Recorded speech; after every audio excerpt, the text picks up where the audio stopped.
Everybody remembers that interception. There was that one against the Chargers. There was the one in Indianapolis he was robbed of. The return of Carson Palmer when he ran Carson Palmer, his roommate USC over at the goal line at Heinz Field. Just a myriad of great plays. We're joined now by Dale Lolley. He, of course, covered Troy Polamalu during his Hall of Fame career here as a Pittsburgh Steeler. And Dale covers the Steelers now for DK Pittsburgh Sports. Joins us now on Savran on Sports. Hey, Dale, how you doing? I'm doing good, Stan. How are you? I'm doing pretty well. Churning through the water, doing sports talk with no sports to talk about. It's an acquired taste, I assure you. I want to ask you. I'm right there with you. We're doing shows 3 days a week on the Yep. drive, so on Steelers Nation Radio, and it's getting tougher and tougher to come up with topics. Oh, believe me, I know. At least I have more than one sport to deal with or not deal with. Make sure you wish Matt Williamson a happy birthday. His birthday was this past Saturday, so he's aged now. I was really impressed not only by the articles that you're writing about Troy, but the fact that you were able to score an interview. Everybody knows about Troy and so on and so forth. Tell us how that all came about to begin with, Dale. Well, it actually, I was the Hall of Fame voter this year in Pittsburgh, and I spoke to Troy immediately after he found out that he had been inducted into the Hall of Fame. I was at the Super Bowl and talked to him there. And the people from the Hall of Fame asked me if I guess they put out a yearbook every year on the inductees, and they asked me if I would write a story on Troy. And so I went through his people and set up the interview, and the deadline was approaching, and it continued to get closer and closer. And about 2 days before the deadline for the story was due, we finally got in touch. And honestly, they only wanted a 1,200-word story on him for the Hall of Fame, and we ended up talking for about 45 minutes. And he gave me so much stuff. I just said I got to do something else with this, in addition to just doing this Hall of Fame story. There's so much that that he gave me there. I thought he really opened up. As you'll see in the rest of the series, as this thing continues. I ended up writing a 5-part series on Troy Polamalu. It ended up being about, I think it's between 6,500 and 7,000 words.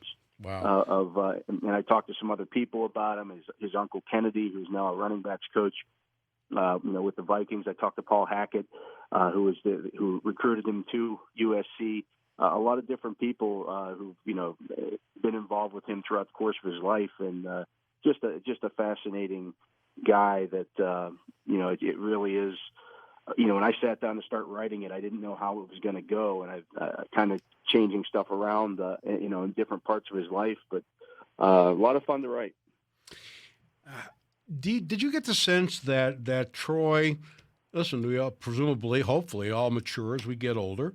Did you get the sense that because he's been away from the game now for a while, that his perspective on being more in the public eye has changed? Was it being elected to the Hall of Fame that made a difference in him at all from what you remember when you would deal with him on a daily or weekly basis when he was still playing?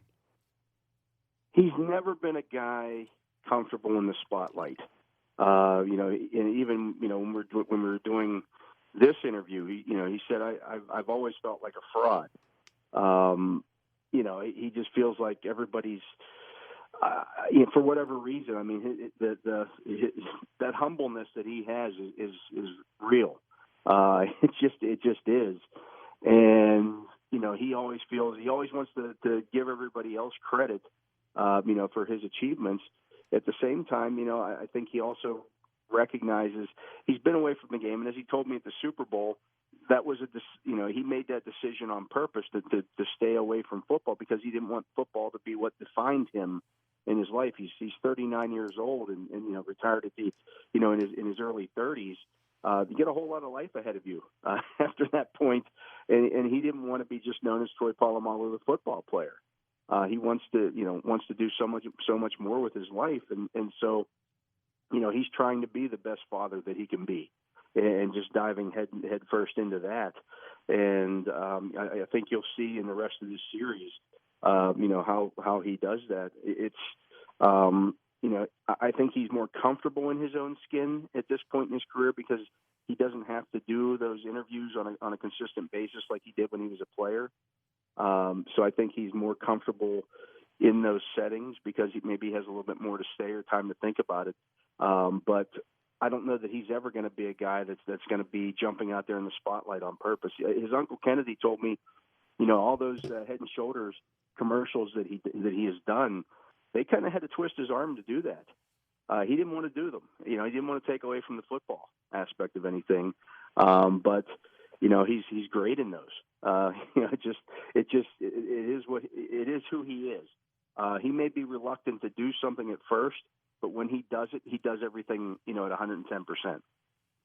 Yeah, it's interesting. Troy is one of those guys that, he when he did speak, what he said was meaningful. Right. My dad was really, believe it or not, was really a quiet guy, but when he spoke, he had something to say, and you paid attention. And Troy was the same way. I don't want to get ahead of how you are approaching the 5-part series, Dale. So I don't want to expose anything that you don't want exposed, until the piece actually appears. But I would ask you, and I think a lot of people have in mind, was he angry about his departure from the Steelers, and is he still upset about how the Steelers just didn't renew a contract? They were done with him. Actually, I wrote about that when I did talk to him at the Super Bowl. That was, one of the first questions that I asked him about, how that whole thing, how that breakup took place. So I really didn't touch too much. I kind of linked back to that story, which ended up being, it's the most read story in DK Pittsburgh sports history, and we've been around now for 5 years, almost 6 years now. But he just said that he didn't know what he was thinking at that point. I think he kind of knew that his play was slipping, and he wasn't happy in that locker room. His last season in Pittsburgh, he told me that was the first time that he'd ever been named a captain, because he had always kind of never wanted to be that before, and he felt a lot more responsibility because of that captainhood. He said it made that last season not very much fun for him because he felt like, he had his kids at home, and then he felt like he had to come into that locker room and kind of, be the adult in the room at that point as well. Whether that's right, wrong, or indifferent, that was the reality for him. So he wasn't enjoying football that last season, because of that. And he just said he wanted a clean break from football. When he walked away, he wanted to, he didn't want to be known as, he didn't want to keep coming back and doing all the stuff. Now, maybe, obviously 5 years later, he's got a little different perspective on it. I think he's in a much better place now than he was back then. And I don't think I know that there's not any animosity between him and the Steelers. I think he now realizes that it was probably for the best, because nobody wants to remember Joe Namath, sit on the ground, in his last season, or some of these other great players that just hung on a year too long. And I think that's, that was probably where Troy was at that point in his career, where if he'd have come back for another season, it might have been one too many. Dale Lolley of DK Pittsburgh Sports, authoring a terrific series on Troy Polamalu, in his conversations with him. Is it true, Dale, that he mentioned, does he harbor any resentment toward Mike Tomlin in particular? For we are told that Tomlin did not call him directly. First of all, is that true? And was he upset about that at all? That I don't know that if Tomlin called him directly or not. I do think that I believe it was Art that handled that, and the team owner or Kevin Colbert, the GM, would handle that kind of thing. Although you would think that Mike would also reach out to him.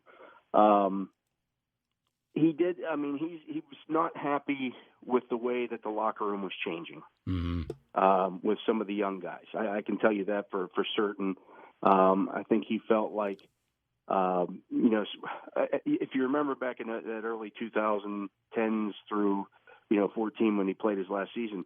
The old guard was leaving. The guys who had been there and won the championships and policed themselves and did all that stuff. That locker room was changing over. The Casey Hamptons and the James Ferriers and Aaron Smiths and even at that point the Brett Kiesels and Heath Miller were starting to go by the wayside. And so you had the young money crew and those kind of guys in that locker room. And I don't know that they necessarily always put the team first. There were some different personalities in that locker room, and I think it rubbed Troy wrong. Mike Tomlin and Bill Cowher are completely different coaches. They're both players' coaches. That they both listen to the players and really kind of try to take care of the players, but they do it in a different way. And I think having spent so much time with Bill Cowher, that Troy Polamalu saw the differences there, and it was just a different team with the guys coming and some of the guys who were becoming stars at that point. The Antonio Browns and those guys, I think maybe rubbed him a little bit wrong because that's not the kind of player he was. Yeah, and of course, I don't know if he was proven right or wrong, but we all know how the culture in the locker room changed and an explosion. Tell people article number 1, where did you start? Article number 3, number 2 appears today. And what are those two, and what can they expect for article 3? Or as far as you want to delve into the future the rest of this week. Well, the first one I kind of started out with, how he began playing football. And it started with his older brother in the front yard.